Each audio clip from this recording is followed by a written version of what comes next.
My name is Psomas. I'm an assistant professor of computer science at Purdue University.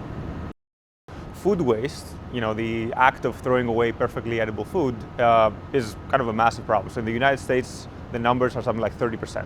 So 30% of the food never makes it to someone's mouth, goes straight in the trash. And this 30% is across all various kind of, from the farmer all the way to kind of the person eating it or not eating it in this case. So this specific collaboration was with a nonprofit in the food space, the Indie Hunger Network, and they're running a program called Food Drop. This program is matching truck drivers with rejected truckloads of food that are perfectly edible. So we're matching them with food banks that need the food. So the food can be rejected for various reasons that have little to do with whether it's edible or not. So, some orders can be labeled wrong, the driver can be late or early, some pallets might be shifted in the truck, temperature might be too high or too low, or they might just not need the food from the time they ordered it. So all sorts of mistakes that have little to do with whether the food is edible. So the food banks would love to have this food, and Food Drop is a program that tries to match the truck drivers with the food banks. So before our involvement, this was done manually. So a person have to, pick up phones and talk to truck drivers and food banks and try to facilitate the matching. And we wanted to completely automate this process. So now this process is done algorithmically.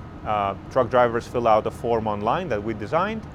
Then our system finds an appropriate food bank to match the driver to, coordinates with automated text messages between the two, and the driver goes and delivers the food. So through automating, we are hoping to achieve two things, or we achieve two things. The first is freeing up human resources. So you don't really need a human to make these decisions. You don't need a human to be calling other humans on the phone.